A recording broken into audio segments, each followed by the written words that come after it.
Bonjour à tous, aujourd'hui j'avais à nouveau envie de vous parler des différentes significations d'un tatouage d'une fleur bien particulière qui me tient également très à cœur.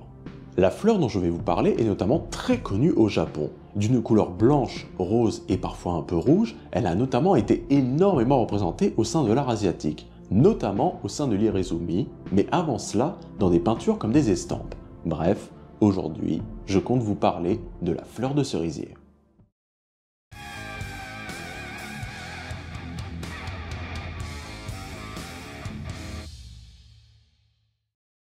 Comme vous le savez sans doute, la fleur de cerisier, aussi appelée sakura, fleurit depuis des siècles au sein de l'art et de la culture japonaise, et donc également au sein de l'iconographie du tatouage japonais. Elle est un symbole très puissant et surtout un symbole du Japon.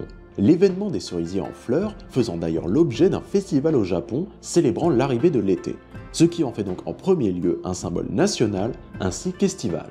Fleurissant donc pour l'équinoxe de printemps, tout comme le papillon, elle est une métaphore de la vie éphémère, fragile et pourtant magnifique. Elle est d'ailleurs rapidement devenue l'emblème des samouraïs. Tout comme elle, les guerriers doivent accepter que leur vie est éphémère, fragile et peut basculer à tout moment. Symbolique reprise par la suite par les yakuza, qui eux aussi devaient accepter une vie de crime et donc une existence courte, intense, pouvant s'arrêter à n'importe quel moment. Et petite anecdote historique, lors de la Seconde Guerre mondiale, les pilotes japonais appelés kamikazes peignaient des fleurs de cerisier sur leur avion, symbolisant toujours cette idée d'éphémérité de la vie ainsi que de son intensité, mais dans un contexte bien plus morbide.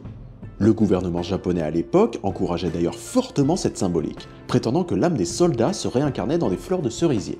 Aujourd'hui, en tatouage, on pourrait donc l'associer à une symbolique un peu plus édulcorée d'intensité de la vie.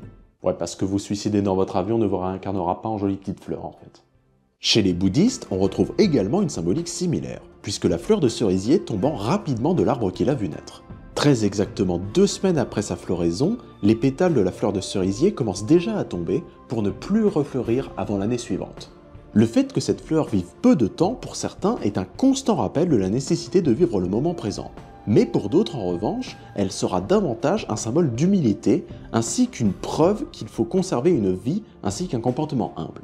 On peut aussi y voir un symbole un peu plus poétique et mélancolique, comme par exemple y rattacher l'idée d'une jeunesse passée, d'un amour lointain, ou toute autre expérience nous rappelant l'aspect temporaire de chaque chose sur Terre.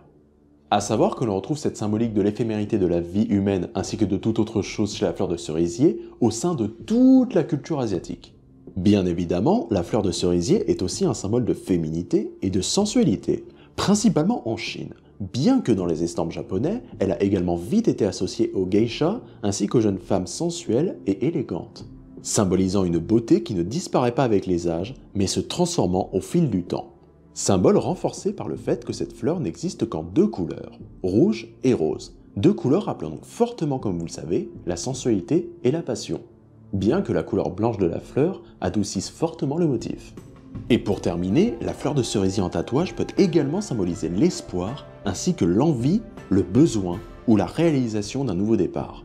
Car une croyance au Japon, qui a perduré pendant des siècles, voulait que les cerisiers avaient la capacité de faire pousser toutes les plantes autour d'eux. Notamment, vous l'aurez compris, lors de sa période de floraison, ce qui fait donc de sa fleur un parfait symbole de renaissance. En conclusion, si tu souhaites porter sur toi le tatouage d'une fleur symbolisant l'éphémérité ainsi que la fragilité de la vie, ou encore que tu souhaites adoucir un motif peut-être un petit peu plus agressif, alors le tatouage d'une fleur de cerisier est sans nul doute fait pour ta peau. Comme vous avez pu le constater, on a à nouveau parlé d'un motif étroitement lié à la culture japonaise. Et que voulez-vous, je vous avais prévenu que je ferais d'autres vidéos sur le sujet, et je n'ai pas menti. Du coup, pour contraster, lors du prochain temps d'un tatouage, je compte parler d'un motif radicalement éloigné de la culture japonaise, histoire de varier les plaisirs. Je ne pense pas l'avoir déjà dit, mais navré pour le temps d'attente entre chaque vidéo, c'est juste que cumuler boulot et chaîne YouTube, c'est très compliqué et très crevant. Mais si ça peut vous rassurer, d'ici quelques mois, je compte me consacrer pleinement à mes vidéos, histoire de voir ce que ça donne avec un rythme un peu plus soutenu. Et puis, j'ai trop de projets là-dedans qui doivent voir le jour, et pour ça, il me faut du temps. Et ce temps, je compte bien le trouver à un moment. Mais en attendant, je vais retourner lire quelques bouquins sur le tatouage pour vous préparer la prochaine vidéo. Alors, à la prochaine et salut braves gens!